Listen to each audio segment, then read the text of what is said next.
Boa noite, que a graça e a paz de nosso Senhor e Salvador Jesus Cristo sejam com os amados irmãos da Igreja Batista de Tondela, que o Senhor esteja abençoando você, onde quer que você esteja neste momento, e que esteja também abençoando a todos aqueles que neste momento estão ao nosso alcance através da internet. Quero agradecer a você desde já e quero convidar você, junto comigo, podermos prestar um culto ao Senhor nosso Deus. Nós faremos uma leitura em caráter devocional, cantaremos as primeiras estrofes do hino 198, as duas primeiras, depois faremos uma oração, em seguida leremos a palavra que vai servir de base para a mensagem desta noite. E nós estamos dando sequência a esse tema que tem como palavra-chave o amor.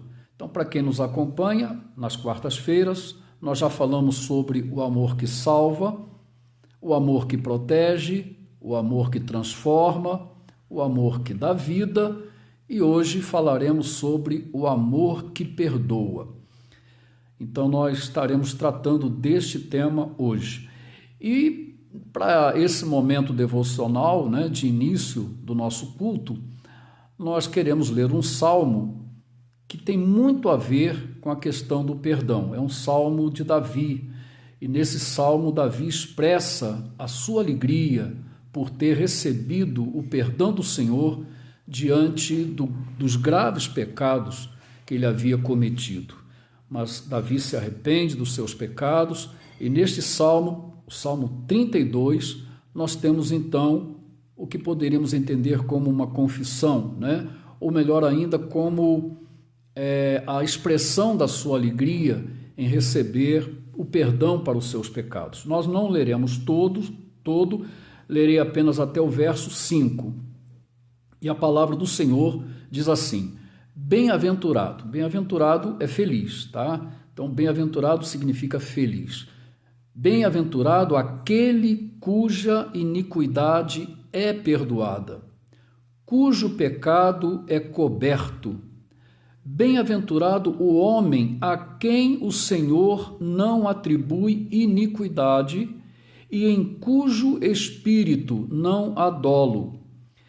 Enquanto calei os meus pecados, envelheceram os meus ossos, pelos meus constantes gemidos todo o dia, porque a tua mão pesava sobre mim. A tua mão pesava dia e noite sobre mim, e o meu vigor se tornou em sequidão de estio. Confessei-te o meu pecado, e a minha iniquidade não mais ocultei. Disse: confessarei ao Senhor as minhas transgressões, e tu perdoaste a iniquidade do meu pecado. Louvado seja Deus, Bem-aventurado aquele cuja iniquidade é perdoada. É muito feliz aquele que confessa os seus pecados ao Senhor, e é a Ele, sem dúvida nenhuma, que devemos fazê-lo, A Bíblia não diz em momento algum que eu tenho que confessar os meus pecados a um pastor ou a um sacerdote. Não. A Bíblia nunca nos dá essa ordem. A Bíblia nos manda confessar a Deus. É a Deus que nós temos que confessar, porque é contra Ele que nós pecamos. Então, é a Ele que devemos nos dirigir e suplicar o seu perdão. E feliz, então, é aquele cuja iniquidade é perdoada. Davi sentiu essa felicidade, essa alegria no seu coração.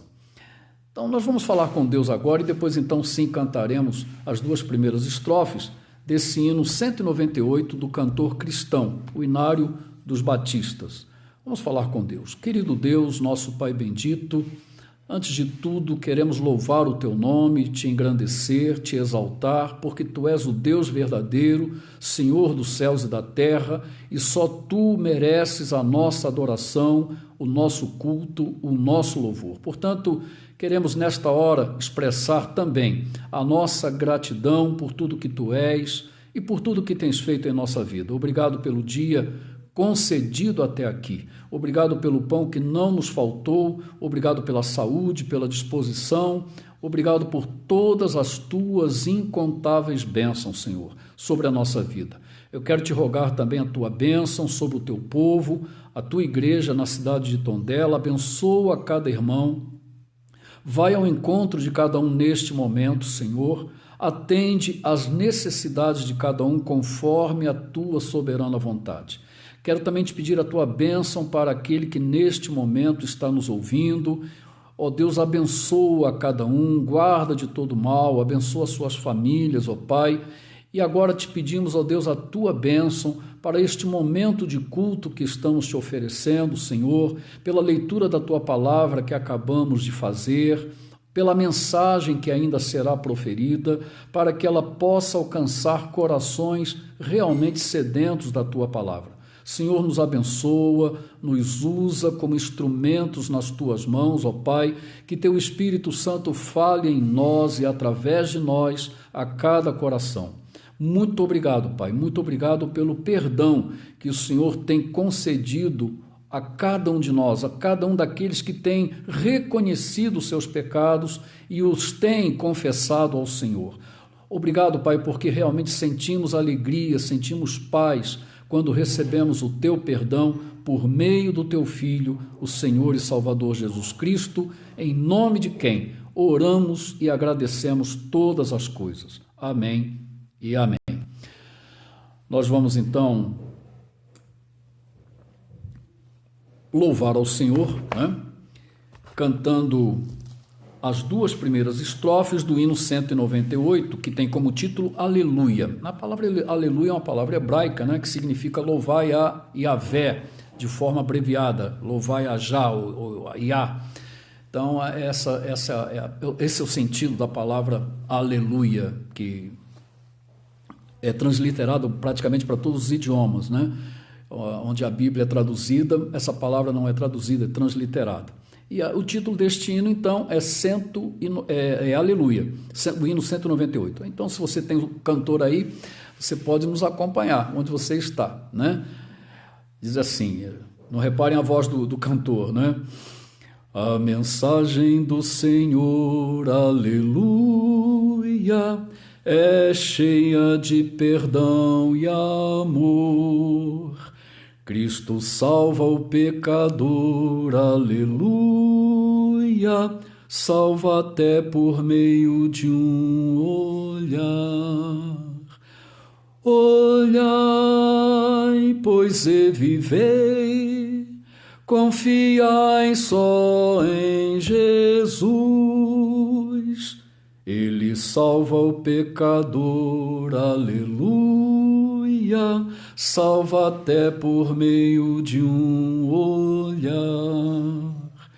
Vossa culpa já levou, aleluia, Jesus satisfez na cruz. Sua vida já entregou, aleluia, para vos apresentar a Deus. Olhai, pois e vivei, confiai só em Jesus. Ele salva o pecador, aleluia, salva até por meio de um olhar.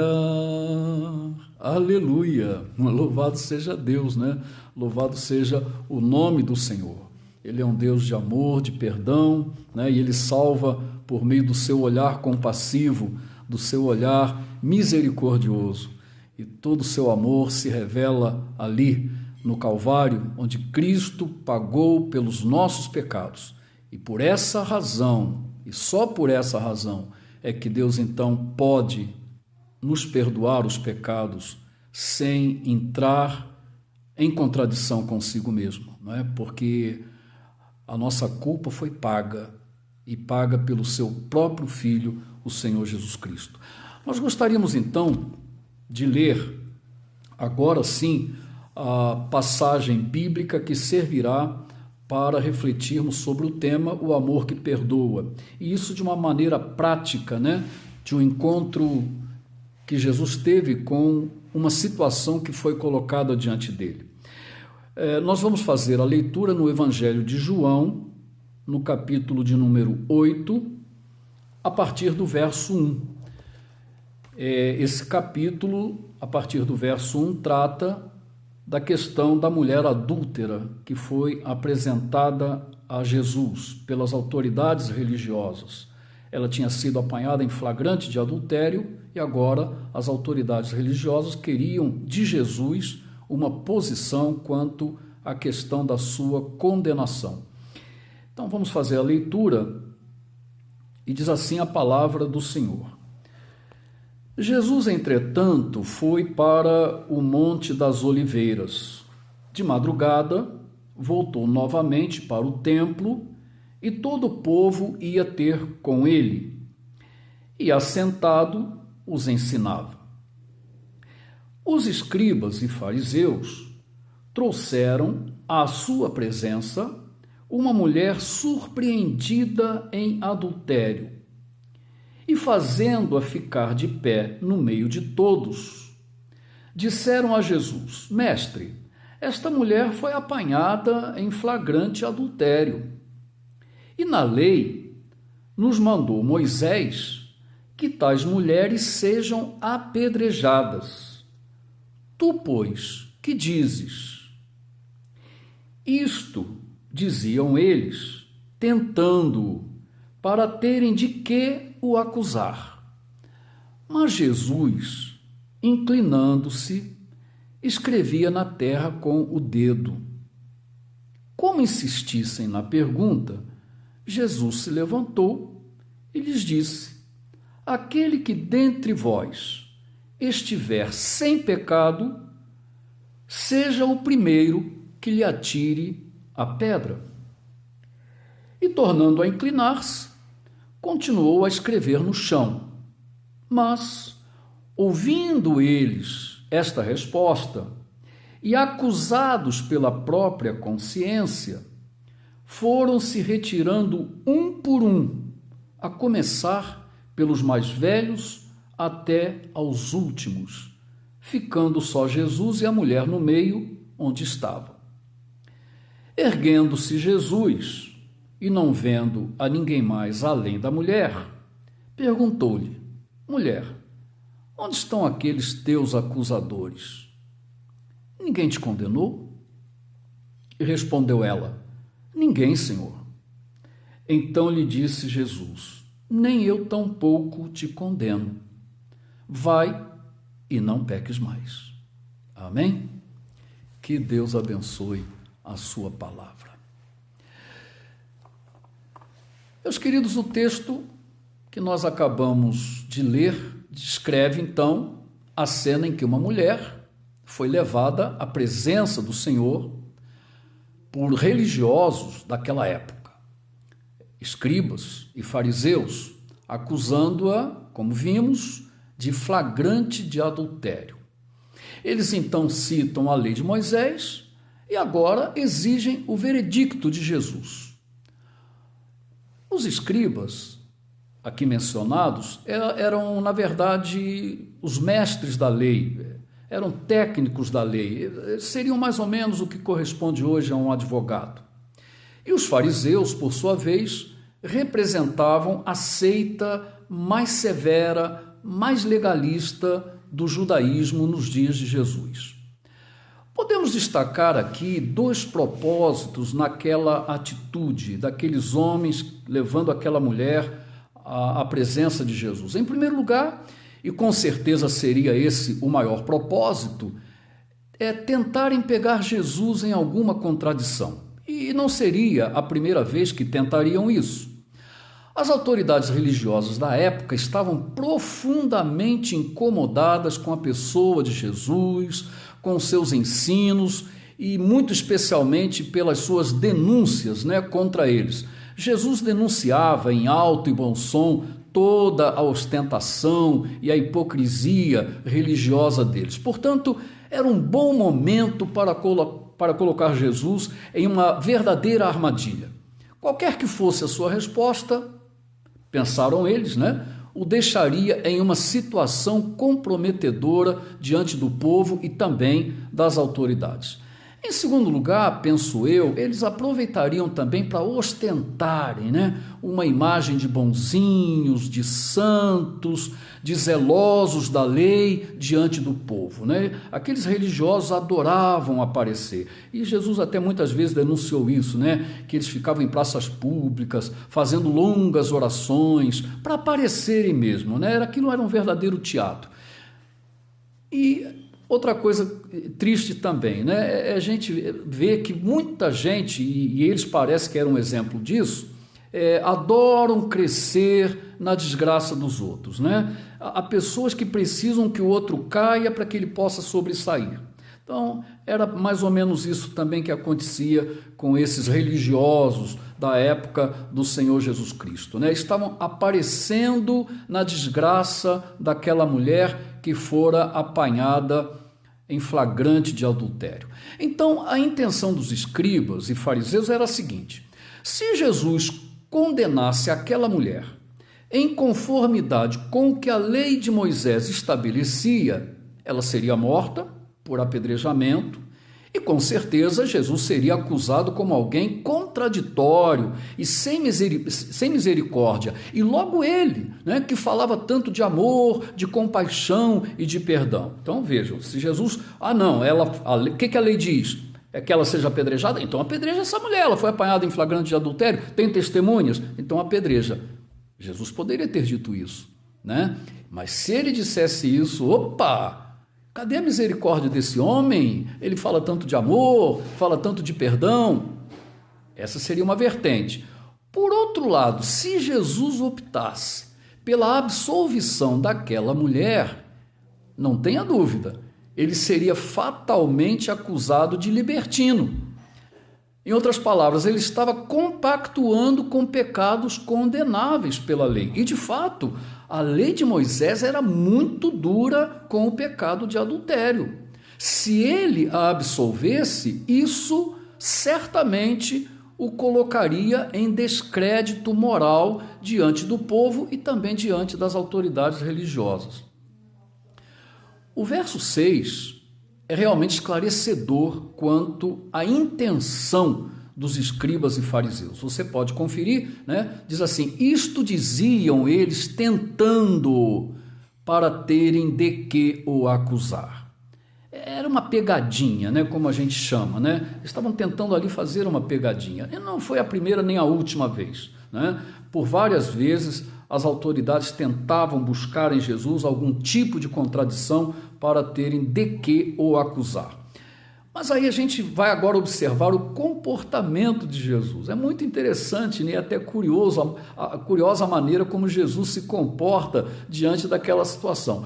Jesus ouve, não fala nada, abaixa-se e começa a escrever na terra com o dedo, sabe-se lá o quê, Existe até muita especulação no sentido de tentar imaginar, o que Jesus estaria escrevendo naquele momento. E ele não responde nada. Só que os acusadores da mulher insistem, querem uma resposta de Jesus. Exigem que ele se pronuncie diante daquele caso concreto. É importante, no entanto, abrirmos aqui um parênteses com relação a toda essa situação que estava ali montada, Aqueles justiceiros, na verdade, eram grandes covardes e parciais. Estavam expondo aquela mulher de maneira cruel, porque imagine você, pegar uma mulher em flagrante de adultério e levá-la, diante de uma multidão, em público, e expô-la daquela maneira. Isso era uma verdadeira covardia, era cruel até. Só que eles estavam praticando uma justiça pela metade. Por quê? Porque a lei de Moisés era clara. Se nós formos lá no Velho Testamento, no livro de Levítico, no capítulo 20, no verso 10, nós vamos encontrar, ipsis literis, ao pé da letra, o seguinte: se um homem adulterar com a mulher do seu próximo, será morto o adúltero e a adúltera. Veja bem, se um homem adulterar com a mulher do seu próximo, será morto o adúltero e a adúltera. Era a lei de Moisés. Era o que estava escrito no livro de Levítico, né? Um dos 5 livros escritos por Moisés, a chamada lei de Moisés. Aí eu pergunto, onde é que estava o homem? O homem não foi trazido à presença de Jesus. Será que ela adulterou sozinha? Existe adultério do eu só como ato solitário? É claro que não. Onde estava o homem? Então, perceba-se aí, né, o nível de justiça, entre aspas, né, desses religiosos de Araque, né? Eram religiosos de brincadeira. Mas vamos voltar então à cena, né, que é onde temos o nosso texto para entendermos a situação. Diante da insistência, né, que eles continuaram insistindo, Jesus então se levanta, olha para eles, né, eu fico imaginando, né, o olhar de Jesus, né, sereno, mas ao mesmo tempo incisivo, né?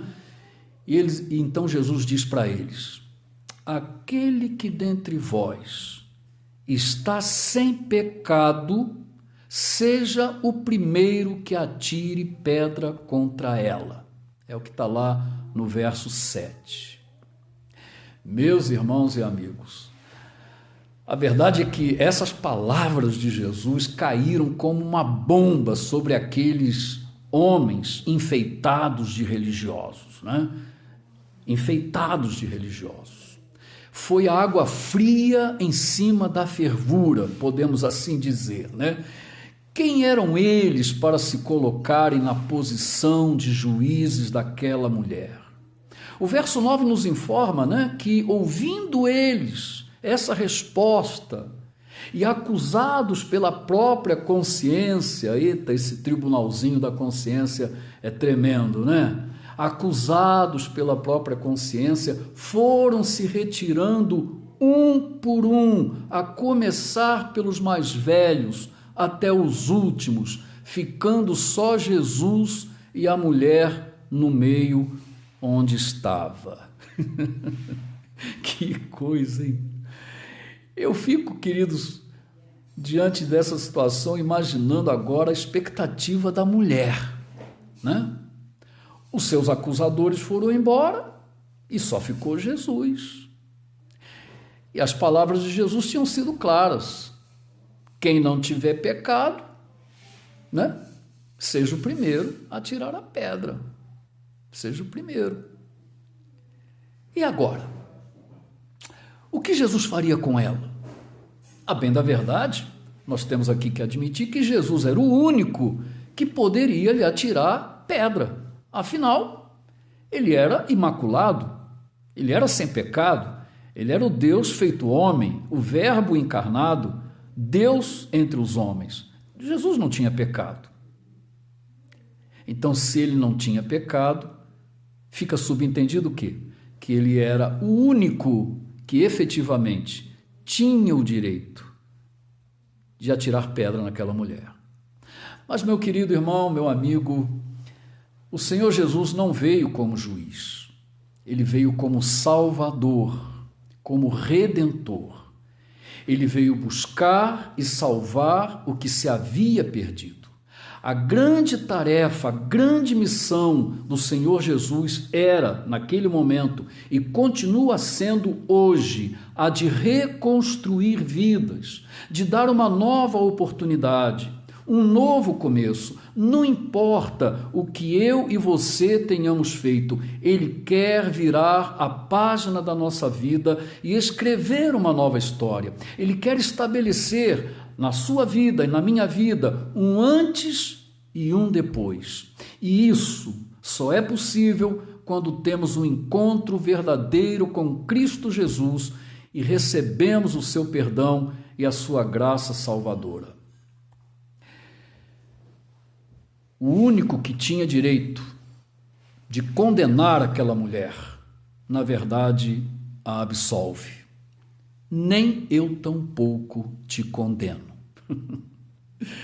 Ninguém te condenou, mulher. Nem eu tampouco te condeno. Em outras palavras, Jesus poderia estar dizendo a ela: olha, eu sou o único que posso te condenar. Eu sou o único que pode fazer isso. Mas eu não te condeno.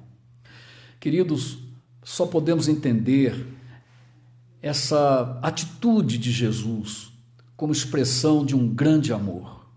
O amor que perdoa, o amor que restaura. Agora, eu quero chamar a sua atenção para o que vem depois disso, nas palavras de Jesus. Jesus não para aí, né? Ele não fica apenas no nem eu tampouco te condeno, mas ele diz o que para a mulher? Vai e não peques mais. Vai e não peques mais. Mesmo não se colocando como juiz, e sim como salvador, é importante destacar que Jesus não compactua com o pecado daquela mulher, e nem com o pecado de ninguém. O perdão de Jesus, ele requer um verdadeiro arrependimento, uma vida transformada, uma vida nova. Uma transformação que vem de dentro para fora. É o que o apóstolo Paulo vai colocar com toda clareza, né? Vai expressar o que nós estamos aqui dizendo, lá na sua segunda carta à igreja dos Coríntios, no capítulo 5, no verso 17, quando ele diz assim: aquele que está em Cristo, nova criatura é. As coisas velhas passaram, e eis que tudo se fez novo. Então, vai e não peques mais. Vai e não peques mais. Você não pode mais continuar na vida que você estava vivendo. Meu querido, minha querida, você que me assiste, você já teve um encontro com o Senhor Jesus de verdade? Olha, não importa o que você fez, ou quem sabe até ainda esteja fazendo. Eu quero dizer para você que Jesus não quer lhe atirar pedras. O que ele quer sim é perdoar você de todos os seus pecados e dar-lhe oportunidade de virar a página da sua vida e escrever uma nova história. É muito importante, no entanto, que você confesse a ele os seus pecados. A palavra de Deus diz, né, que se confessarmos os nossos pecados, ele é fiel e justo para nos perdoar os pecados e nos purificar de toda a injustiça. Olha que coisa, né? Olha que coisa tremenda é a palavra de Deus, as promessas que o Senhor faz. Então, é necessário sim que você tenha uma atitude de quebrantamento, de contrição, né, de se colocar diante de Deus, fazer como Davi fez: contra ti somente pequei, fiz o que é mal aos teus olhos. Tem que haver a confissão, a busca do perdão, no reconhecimento de que o perdão para os nossos pecados, de Deus para conosco, só é possível por causa daquilo que o Senhor Jesus Cristo fez lá na cruz do Calvário por nós. Jesus estava pagando os meus pecados e os seus lá no Calvário. Nunca se esqueça disso. Então, o perdão de Deus para o meu pecado e para o seu pecado não é algo gratuito. Não é assim. Exigiu o cumprimento da lei. Alguém tinha que pagar. A minha culpa e a sua. E quem pagou foi o Senhor Jesus Cristo, o Filho único de Deus. É por isso que eu e você podemos ser perdoados. O perdão só é concedido mediante o que o Filho de Deus fez por nós lá na cruz do Calvário. Então, Jesus quer lhe perdoar, ele não quer tirar pedras em você. Então, volto a dizer, não importa o que você já fez ou o que esteja fazendo, é hora de mudar. É hora de virar a página, é hora de confessar ao Senhor Jesus os seus pecados e receber dele o perdão e ter a mesma experiência que Davi teve, né? Bem-aventurado é aquele que tem os seus pecados perdoados, as suas iniquidades perdoadas, e experimentar o que esta mulher experimentou, né? Quando estava sendo acusada, né, de um flagrante de adultério, em vias de ser morta por apedrejamento, pois a lei exigia isso, o Senhor Jesus a perdoa, mas diz a ela: vai e não peques mais. O Senhor Jesus, ele quer escrever uma nova história, ele quer virar a página da sua vida. Experimente, portanto, o perdão de Jesus, que afinal é fruto do seu grande amor para com cada um de nós. Que Deus abençoe você, que Deus nos abençoe a todos. Amém? Bem, nós vamos então louvar ao Senhor, mais uma vez, né? Agora cantando as duas últimas estrofes do hino 198. Diz assim, a letra, né, fala: sua graça nos legou. Então nunca se esqueça, a salvação do pecador é fruto da graça, isto é, de um favor imerecido da parte de Deus a nós. E esse favor, ele se traduz no sacrifício que Jesus Cristo fez por cada um de nós na cruz do Calvário. Então, a letra é esplêndida, né? De uma teologia profunda. A sua graça nos legou, aleluia, eterna vida lá nos céus. Confiai só em Jesus, só nele. Não tem outro Salvador. Convertei-vos hoje mesmo a Deus. Olha que mensagem deste hino. Aceitai a salvação, aleluia. Segui os passos do Senhor. Proclamai o seu perdão. Exatamente, eu acho que hoje estamos aqui cumprindo essa ordem de Jesus, né? Proclamando o perdão que é fruto do seu amor. Aleluia. Exaltai o grande Redentor. Essa é a letra das duas estrofes que nós passaremos a cantar para louvar ao Senhor. Mas fique bem ligado, mais uma vez, na letra, né, na mensagem desta poesia maravilhosa, né, de tanta riqueza teológica e espiritual. Sua graça nos legou, aleluia, eterna vida lá nos céus. Confiai só em Jesus, aleluia, convertei-vos hoje mesmo a Deus. Olhai, pois, e vivei, confiai só em Jesus, ele salva o pecador, aleluia, salva até por meio de um olhar. Aceitai a salvação, aleluia, segui os passos do Senhor, proclamai o seu perdão, aleluia, exaltai o grande Redentor.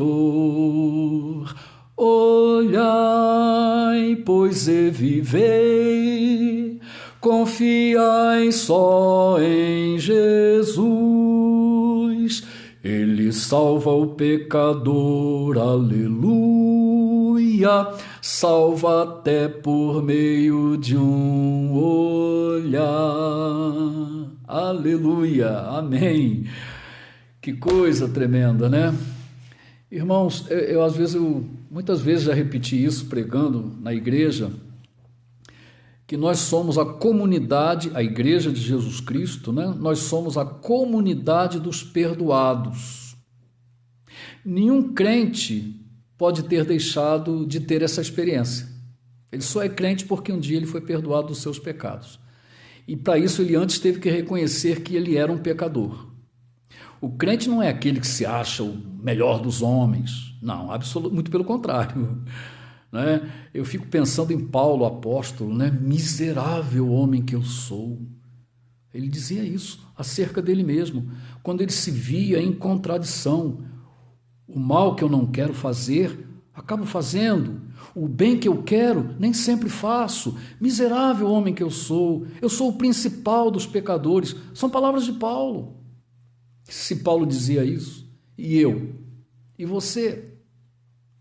Então, nós somos, queridos irmãos, a comunidade dos perdoados. E o que isso quer dizer? Quer dizer que nós também somos devedores de perdão. Aliás, a oração do Pai Nosso que Jesus nos ensina, ela fala exatamente isso, né? Perdoa os nossos pecados ou as nossas dívidas, assim como temos perdoado os nossos devedores. Então, o perdão é uma dívida da nossa parte para com aqueles que nos ofendem. Quantas pessoas dentro das nossas igrejas estão carregando esse tipo de fardo, amargurados, carregando mágoas, ressentimentos, incapazes de perdoar o seu irmão, o seu próximo, o seu marido ou a sua mulher. Que coisa, né? Mas nós somos a comunidade dos perdoados. Então somos devedores de perdão para com aqueles que eventualmente nos ofendem, sem esquecermos que também muitas vezes ofendemos. Não é verdade? Então, querido, o perdão é um campo muito vasto, né?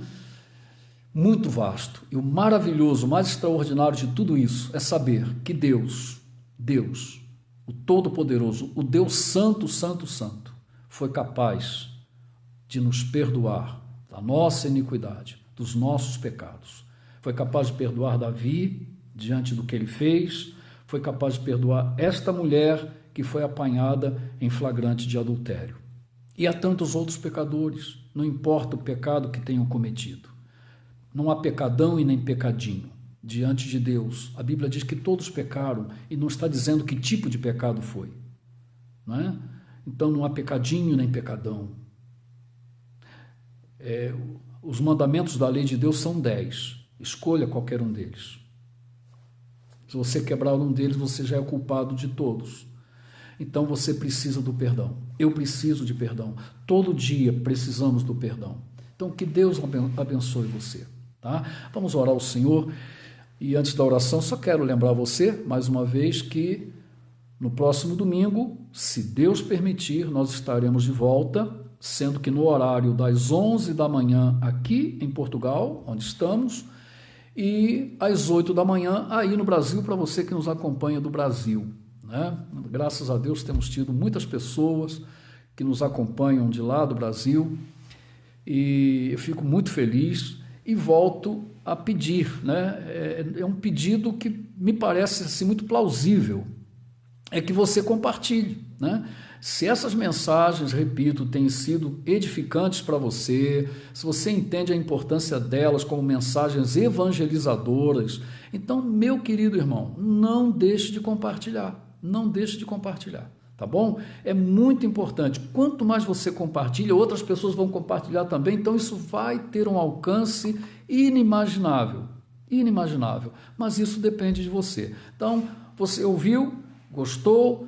Agradeça a Deus, ore por nós, não deixe de orar por nós, tá? E para que Deus nos dê condições de continuarmos neste ministério, nos dê capacidade, né? Nós estamos assim meio ainda engatinhando, né, nesse tipo de trabalho, não temos um equipamento adequado, temos que admitir, fazemos isso aqui com o celular, aqui em Portugal chama-se telemóvel, então é uma coisa ainda meio rudimentar, mas que os irmãos orem por nós, tá? Não deixem de orar. E eu vou então encerrar o nosso culto orando ao Senhor mais uma vez. Oremos. Querido Deus, nosso Pai bendito, mais uma vez eu quero louvar e exaltar o Teu nome e também expressar a minha gratidão por este rico privilégio de pregar a Tua santa e bendita palavra. E a nossa expectativa, Senhor, é que esta palavra tenha sido transmitida com clareza, com objetividade e que ela tenha sido compreensível ao entendimento de todos aqueles que puderam nos ouvir ou ainda nos ouvirão. Senhor, muito obrigado por Tua palavra que é tão rica, que é tão preciosa e que nos traz revelações tão extraordinárias e tão confortadoras, porque nós podemos ter paz contigo, Senhor, por causa do perdão que o Senhor nos concede através do teu Filho Jesus Cristo. Muito obrigado, Pai, porque o Senhor tem perdoado os nossos pecados. Ajuda-nos, pois, capacita-nos para que possamos também perdoar aqueles que eventualmente nos ofendem, nos ferem com suas palavras ou com suas atitudes. Que tenhamos essa disposição de perdoar aqueles que precisam do nosso perdão. Ajuda-nos, Senhor, porque nós carecemos de Ti. Sem Ti, nada podemos fazer. Mais uma vez eu te peço, Senhor, que Tu abençoes a Igreja Batista de Tondela e a cada um dos seus membros, ó Pai. Visita cada um com o Teu poder, com a Tua graça, com a Tua misericórdia. Fortalece os que estão fracos na fé.